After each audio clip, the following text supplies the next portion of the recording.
Praise God, isang pinagpalang araw po muli sa inyo mga kapatid sa Panginoon. Maraming salamat po sa Panginoon at sa inyo pong lahat na walang sawang sumusuporta sa ating channel. Sa araw pong ito, ibabahagi ko po sa inyo ang talambuhay ng isa sa kinikilalang banal sa atin pong simbahan, ang talambuhay ni San Agustin. Muli po, samahan niyo ako at nawa ay pagpalain tayo ng ating Panginoon. Kung bago lang po kayo sa ating channel, please don't forget to like, share, and subscribe at pakihit na rin po ng bell icon para lagi po kayong updated sa ating mga bagong videos.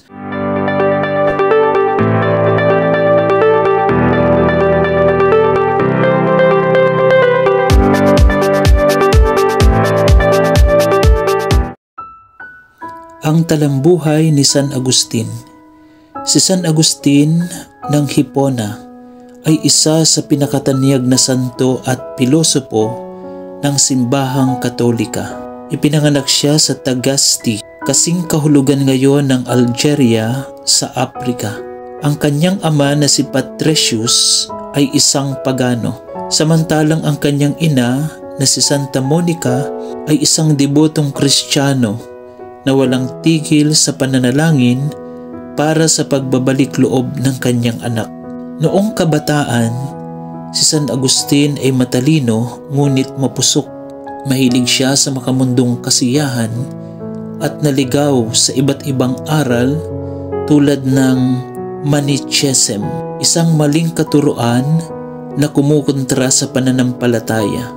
Bagamat matagumpay sa pag-aaral at naging mahusay na guro sa retorika, ang kanyang puso ay naghahanap ng katotohanan.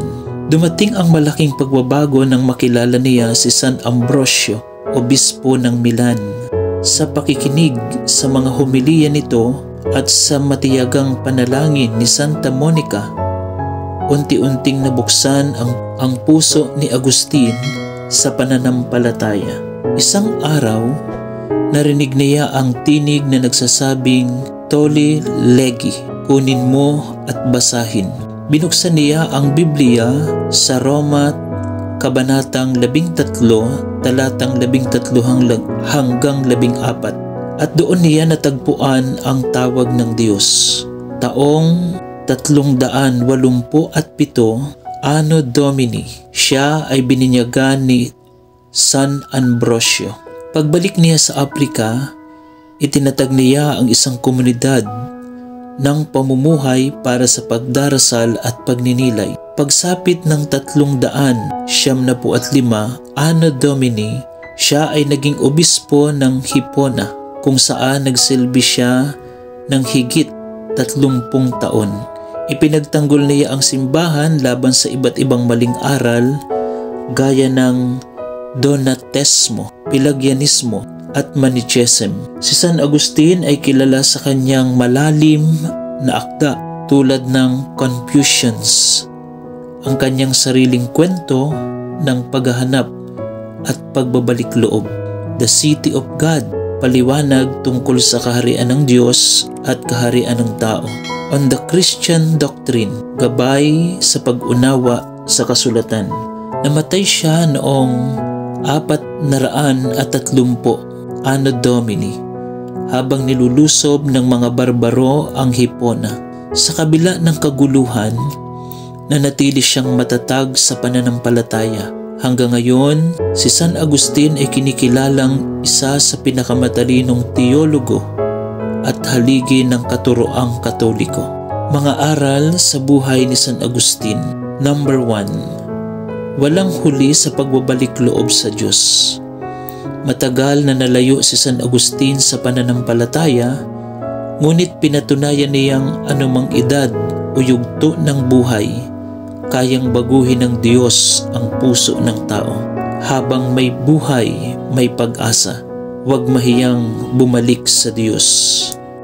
Number 2, ang panalangin ng isang ina ay makapangyarihan. Hindi sumuko si Santa Monica sa panalangin para sa kanyang anak. Ang tapat at matiyagang panalangin para sa pamilya ay nagbubunga ng biyaya at pagbabalik loob. Number 3. Magtanong, maghanap, at huwag matakot maghanap ng katotohanan. Matalino si San Agustin, ngunit hindi agad naniwala. Pinag-isipan niya ang pananampalataya at doon niya natagpuan ang tunay na katotohanan kay Kristo. Ang pananampalataya ay hindi bulag. Ito ay kaakibat ng paghahanap at pag-unawa. Number 4. Ang tunay na kasiyahan ay nasa Diyos lamang.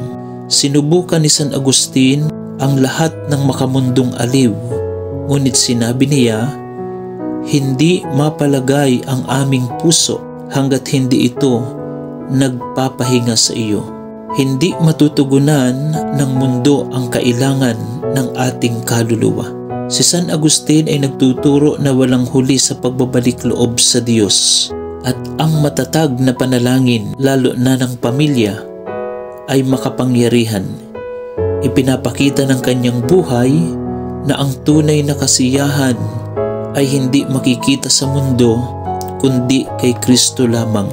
Tinuturuan niya tayo na maghanap ng katotohanan, kilalanin ang sariling kahinaan at magpakumbaba. Higit sa lahat, itinuturo niya na ang bawat talento at talino ay dapat gamitin sa paglilingkod sa Diyos at ang landas ng kabanalan ay isang araw-araw na paglalakbay ng pagbabago. Amen.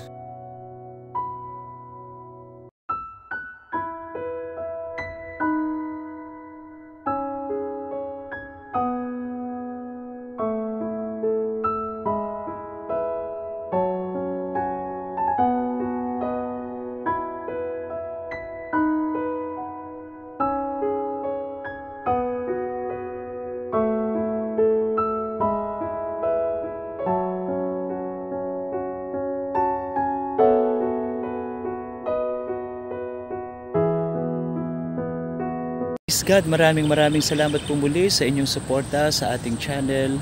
Pakishare na rin po ng ating mga video sa ating mga kaibigan, kapamilya.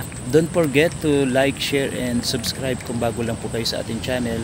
Kung gusto niyo po na mapasama sa ating susunod na shoutout, just type #ka-inspire. Thank you and God bless.